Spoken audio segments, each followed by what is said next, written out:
আপনি কি শুনেন না? একটু আগে কারো যেন বলতে বলতে যাইতেছে নবীজির সাথে জিহাদে যাইবা কি চলো, নবীজির সাথে জিহাদে যাইবা কি চলো। আমি যদি শ্বশুর বাড়ি যাই, রহমতের রাসূল যদি জিহাদে যায়, আমার রহমতের নবীজি যদি শহীদ হয়ে যায়, কিয়ামতের ময়দানে এই মুখে কেমনে নবীজির সামনে দাঁড়াবো? ও দোকানদার, যুদ্ধের পোশাক রেডি করেন, আমি মহারানার টাকা দিয়ে একটা ঘোড়া কিনে নিয়ে আসি। ঘোড়ার বাজারে গিয়ে ঘোড়া কিনে আইনা ঘোড়া সামনে রাইখা যুদ্ধের পোশাক পরতেছে দোকানে বৈশা, টাকাটারে পেট করিয়ে দিয়া ঘোড়ার উপরে উঠে একটা হাত দিয়ে বাড়ি দিছে। মুহাজিরদের কাতারে গিয়া ঘোড়া দাঁড়, সাদ গিয়া মুহাজিরদের কাতারে দাঁড়াইছে, ঘোড়া পিছনে। সাহাবীরা হযরত আলীর কাছে ডাক দিয়া, এই লোকটাকে ডাক।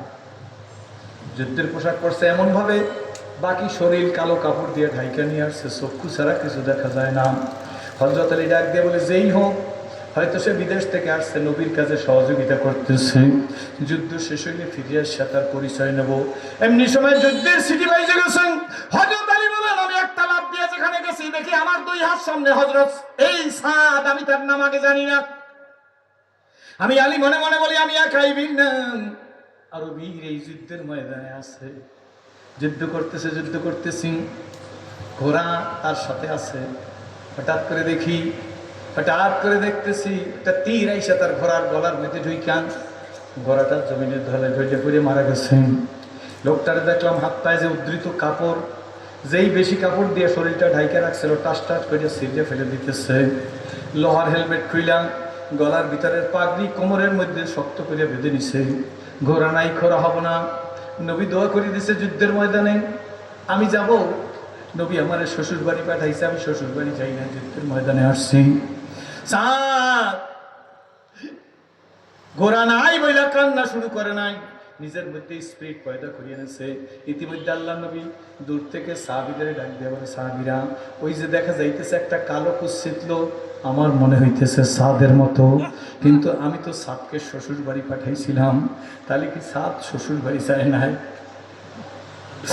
সাহাবীরা, দেখো তো সাদ নেই। সাদ নবীর ডাইরেক্ট আবার শুনে দৌড়ে আইসা, ইয়া রাসূলুল্লাহ, ইয়া হাবিবাল্লাহ, আমার বেয়াদবি মাফ করবেন, আমি সাদ। নবী বলে, সাদ রে, আমি কি তোরে শ্বশুর বাড়ি পাঠাই নাই?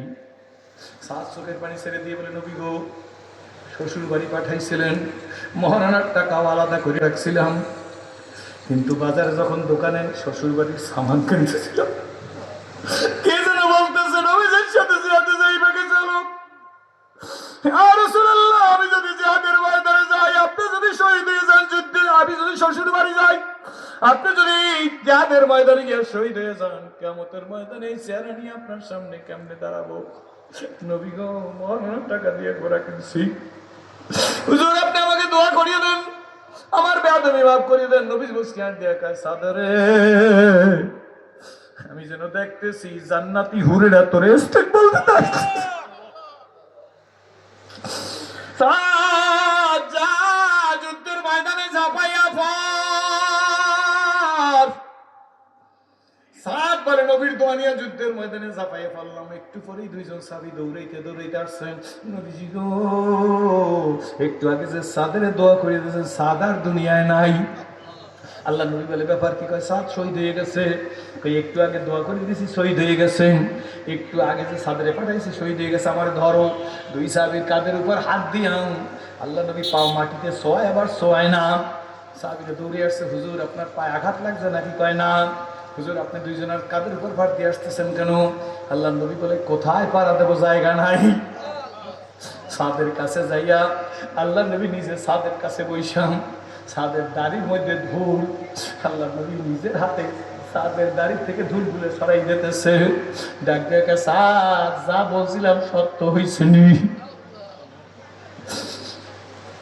সাহাবীরা, আবার সাদের গোসল দাও, কফন পরাও, আমি নবী জানালা দেব। আল্লাহ নবী কবরে যে আগে দাঁড়াইছে, দে আমার কোলের মধ্যে দে, সংক্ষেপ করে দিলাম। সাদের লাশটা নবীর হাতে দিছে, নবীজি বুকের সাথে লাগাইয়া আকাশের দিকে তাকাইয়া কাঁদতেছে। ডাক দিয়ে, আল্লাহ আমি সাদের উপর রাজি আছি, তুই সাদের উপর রাজি হয়ে যাও। আল্লাহ নবী বলতেছে হঠাৎ করিয়া আল্লাহ নবী ডান দিকে একটু তাকাইছে, বাম দিকে একটু তাকাইছে, মুস্কি হাসি দিছে। তাড়াতাড়ি করে কবরের মধ্যে লাশ রাইখা নবী কবর থেকে উঠে গেছে। সাহাবীরা দৌড়ে এসে নবী গো কাঁদতেছিলেন, হাসলেন কেন? ডান দিকে তাকাইলেন, বাম দিকে তাকাইলেন। আল্লাহ নবী ডাক দিয়ে বলে, আমি যা দেখি তোমরা তো দেখো না, আমি যা বুঝি তোমরা তা বোঝো না, আমি যা শুনি তোমরা তা শোনো না। আল্লাহ নবী আপনি তো আমাদের সেইটি বেশি জানেন, আপনি বলেন। আল্লাহ নবী বলে, ও সাহাবীরা, সাদের যখন বুকের সাথে লাগাইয়ে রাখছিলাম, আকাশের দিকে তাকাই আমি বলছিলাম, আল্লাহ আমি সাদের উপর রাজি, তুমি রাজি হয়ে যাও। আমি একটু ডান দিকে তাকাইছি, আমি ডান দিকে তাকাই দেখি জান্নাতি হুরেরা মুক্তার মালা নিয়ে সাদের গলায় দেওয়ার জন্য আসতেছে। আমি নবীরে দেখে লজ্জা পাইয়া মুখখানা ফিরাই নিছি। আমি বাম দিকে তাকাইছি, বাম দিকে তাকাইয়ে দেখি জান্নাতি হুরেরা ফুলের মালা নিয়ে সাদের গলায় দেওয়ার জন্য আসতেছে। আমি নবী তাদের দিকে তাকাবার সঙ্গে সঙ্গে তারা মুখ ফিরাই নিছে লজ্জায়। আমি আর সময় নষ্ট করতে চাই না, আমি নবী কবর থেকে উঠে গেছি, হুররা সাদের খোঁজ করতেছে। আমার বন্ধু, আমার ভাই, বাগেরহাটের মানুষ, যুব সমাজ, আয় আবু এসেছিলে যেদিন কেঁদেছিলে তুমি, এসেছিলে দুনিয়ার সবে, এমন জীবন তুমি করো এ গঠন, মরিলে হাসিবে তুমি, কাঁদিবে ভুবন।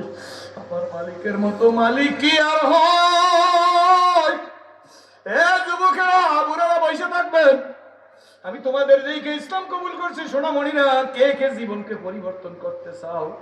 কোন কোন যুবক, কার কার চোখের কোণায় পানি এসে গেছে? কার কার আমার মালিকের ভালো লাগে? কোন কোন যুবকের মন চাই হুজুর আপনি ছিলেন জাহান্নামের আসামি, আপনার আল্লাহ কোরআন দিয়ে আমাদের স্টেজে বসাইয়ে দিছে।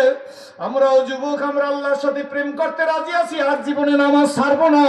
এমন যুবক কারা? একটু দাঁড়াইয়ে দেখাও। যুবকেরা দাঁড়াইয়ে যাও মাঠের মধ্যে, যুবকরা দাঁড়াইয়ে যাও সামনে পিছে। যুবকেরা শুধু দাঁড়াইয়ে দেখো, শুধু যুবকেরা দাঁড়াইয়ে যাও, মুরব্বীরা না দাঁড়াইলেও হবে। আল্লাহ হাত জাগাও। আল্লাহ আমার সোনামণিগুলোরে কবুল করো।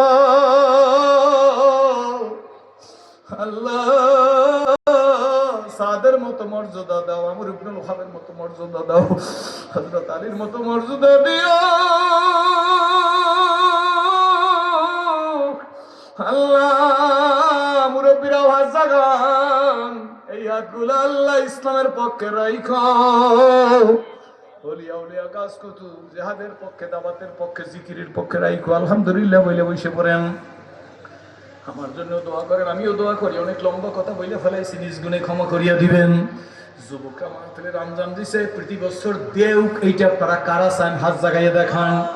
যদি চান বাজান 5টা মিনিটের মধ্যে মোনাজাত দিতে চাই, 5টা মিনিট আমি আপনাদের কাছে হাত পাতলাম। এই যুবকদের শক্তি বাড়াবার জন্য, মাহফিলের শক্তি বাড়াবার জন্য, মাহফিল কমিটির আর্থিক সচ্ছলতার জন্য। মা নাই, বাবা নাই, দাদা নাই, দাদি নাই, নানা নাই, নানু নাই, বিপদে আছেন, মিথ্যা মামলায় আছেন, সেরাজির হাতে একটা 1000 টাকা দেবো, একটা 500 টাকা নোট দেবো, একটা 50 টাকা, 100 টাকা, কোনো রুমাল পাতবো না। আপনারা দৌড়ে এসে আমার হাতে দিয়ে যাইবেন, আমি দেখবো, আমি খুশি হব। আল্লাহর রাস্তায় আমার হাতের মধ্যে দিতে কারা রাজি? যে হুজুর আপনার হাতে একটা 1000 টাকা দিব, একটা 100 টাকার নোট দিব, একটা 500 টাকার নোট দিব, কোনো বাকি বকায় নাই। যত দূর তত নূর, যত হরকত তত বরকত। আমি হাত পাচ্ছি, আল্লাহ তুমি কবুল করো। নগদ কোনো বাকি বকায় নাই। কে পারবে? আল্লাহ যেভাবে আমার দিকে দৌড়ে আসবে তার চাইতে দ্রুত বেগে দৌড়ে খানায় কাবায় যাওয়ার তৌফিক দিও। এক বন্ধু আল্লাহ কিছু টাকা দিছে, আল্লাহ আর এক বাবায় কিছু টাকা দিছে।